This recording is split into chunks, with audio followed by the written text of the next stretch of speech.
Hello, everyone, and welcome to another Irish Sports Daily video from irishsportsdaily.com. I am your host, Greg Flamong, and today we are doing top 5 keys to victory for the Notre Dame defense. Yesterday we did the offense, and I got a lot of good responses on in the comments and everything, and people talking about the video. So I really appreciate that. And if you like what you see here, if you liked what you saw then, hit the like button, hit the subscribe button, and let's get into this. Okay, so today we're talking about the defense. Now, obviously, just like the offensive video, right? There are some things that I'm not going to touch on that are obviously always important. For example, turnovers, right? Anytime you can create turnovers on defense, that's going to be a positive thing. That's not game specific, right? Any game that you go into, if you can create turnovers, you're going to have a good chance and a lot better chance, right?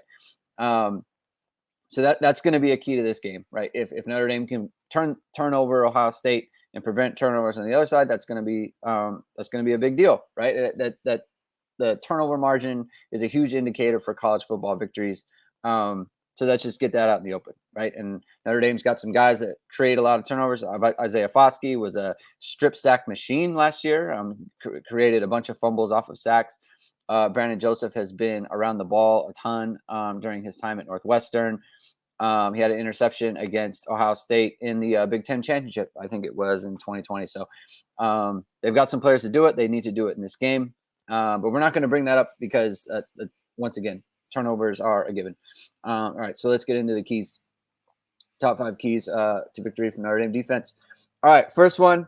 Now, this one is obvious, right? And a lot of these are in a little bit, but Notre Dame, they need to dominate up front, right? And when I say dominate up front, they have to win with 4, especially in the pass rush, right? Now, when you're playing a team like Ohio State, you always want the numbers in your favor, right? You don't, if you have to send extra players, you have to send 5, you have to send 6. That's going to compromise the back end of your defense. And you don't want to compromise the back end of your defense against a team like Ohio State because of the fact that they are so dangerous outside, right? It's been talked about ad nauseum. Everyone knows about Ohio State's great wide receivers. It's not a big secret. You can dominate up front. That's the biggest key to winning this game. Here's the thing about, the point spread is obviously 17.5, right? And that keeps going up. In my opinion, that keeps going up because there's no information coming out of Notre Dame other than the fact that some players are banged up, right? So if you're only hearing about banged up players, you're not hearing anything good, like no positive buzz out of camp and coaches aren't talking to anybody. Well, then that's going to lead to, people not being very excited about your football team, right? So that makes a lot of sense. But my opinion, if you go into the game and okay, Notre Dame's front 7, especially the front 4, is going to dominate Ohio State's offensive line, which isn't out of the question, right? They had to change offensive line coaches last year. Their best left tackle or their best tackle is a former guard, right? And he's got to go up against Isaiah Foskey, who's a potential first-round pick at defensive end, 11 sacks last year. If that's the case, then it is not outside the realm of possibility that Notre Dame would dominate up front. And if you knew that going into a football game, right, that one defensive line was going to dominate another offensive line, then you would think much differently about that, right? So if CJ Stroud, who isn't a scrambler, who isn't trying to run around and dangerous with his legs like Spencer Sanders was for Oklahoma State last year, that's going to present a bunch of different problems, right? And people, I think, look at what happened against Oklahoma State and they project it onto this game.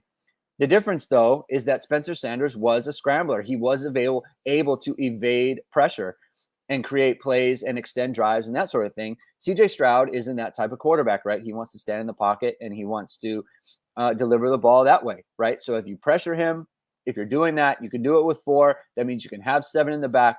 You can always have coverage behind so your ball isn't going over the top, which is CJ Stroud. Didn't do a ton, but he was very efficient at it. And so that's going to be a big key to this game. And the other part about dominating up front, like I mentioned before, is it filters throughout the defense, right? It affects the linebackers and it affects the secondary.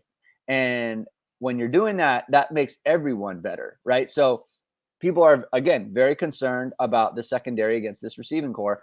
If they're helped out by the front, that makes them just a little bit better, right? It makes them a little bit more effective when they can predict when the ball is coming out, when Ohio State has to get the ball out quicker, and they don't have time to let things develop. That's obviously going to make Notre Dame's defensive backs all that more better. So huge key to this game. That's what Notre Dame has to do, in my opinion, to have a chance to win.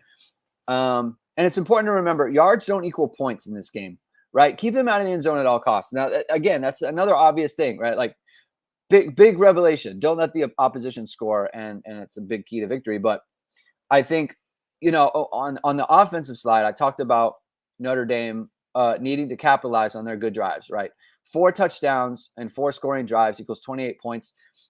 6 scoring drives with 4 field goals and 2 touchdowns, that's 26 points, right? So you want to be efficient. And no one last year actually ever stopped Ohio State, right? That's not a thing. They're too good offensively, right? They have too good of a plan, and that's how it is in college football. But the way you beat them, you keep them out of the end zone, right? You make them go for it on 4th down. You make them have a bunch of 3rd downs, right? You want them to get to 3rd down a lot. Okay, and all of their losses or close games or games where they didn't score a bunch of points, they had a ton of 3rd downs. You don't want them getting 1st and 2nd down, first downs on 1st and 2nd down. That's not what you want. You're going to get shredded that way. You need to get them into 3rd downs. You need to get them into 4th downs. You need to make them press to get into the end zone, right? Anything over the top. Most important stat is going to be points per drive. If they have a bunch of drives and they're not up there in the points per drive, that's how you beat them, right? You frustrate them with the fact that, hey, we're moving it, but we're not scoring. And the only thing that matters is scoring. Okay. Ohio State, 611 yards against Oregon last year, 28 points. Okay. Like, that's great for yards. You don't get points for that. You only get points for scores. So that's what Notre Dame has to keep in mind. It doesn't matter that they're moving the ball. It only matters that they're in it, whether or not they get into the end zone. Okay, and that's something that they need to think about. That's something that they need to remember, like throughout the game. Nothing over the top. Again, explosive plays over the top, it kills you. That's the thing that gets you beat against Ohio State. That's how the points pile up. Then they hit huge chunk plays, and that'll get you beat every time against them. So prep for the hurry up, right? And this is the thing that you can scheme up as many things as you want. You can have the greatest scheme, you can have the greatest players, and you can have all these other things. But against Oklahoma State, they went hurry up offense, and it cost them the game. You have to be able to be ready for that. Notre Dame has to be able to be ready to make the changes. Sub out when you have a chance. If Oklahoma State is going, or if Ohio State is going fast, they need to be able to stem that, right? You have to have a response. Okay, that was a big problem in the Fiesta Bowl last year that never really got solved. Okay, and they need to solve it. Notre Dame has had problems with hurry up offense for years, right? Going back to Brian Van Gorder, right? When teams go fast against them, they struggle. And that's why, I mean, it's a tough thing to defend against regardless, right? That's why teams like to go tempo. But Notre Dame needs to be better at that, right? You can have a good plan that gets messed up because of fatigue, or you can't get subs in, you can't rotate your defensive line, and it costs them. So they need to be ready for that. They need to be better against that, right? Communication is everything. You need to be able to communicate not just on the field, but with the sideline, right? Be ready to go with subs when you get the opportunity, right? And that was something they didn't do very well in the Fiesta Bowl. And obviously there were reasons for that, coaching influx, right? It was Mike Elston and not someone like Al Golden. They didn't have a ton of time to prep, but it was a weird situation, right? So you want to improve that part of it, and hopefully they can, and take advantage against Ohio State. Big game for Al Golden. Al Golden has to win in this game. Ohio State doesn't know his tendencies. They don't know what he wants to call on 3rd and long. They don't know what he wants to call on 3rd and short. They don't know what he wants to call early in downs, right? Or early in drives, right? 1st and 2nd down. They don't know what that is. Al Golden has to be calling a very good game. The sim pressure package has to be on point, right? That is how you create pressure with 4 without, just a basic 4-man rush where Ohio State knows what's coming, right? You can show 6, rush 4, but it depends who the 4 are.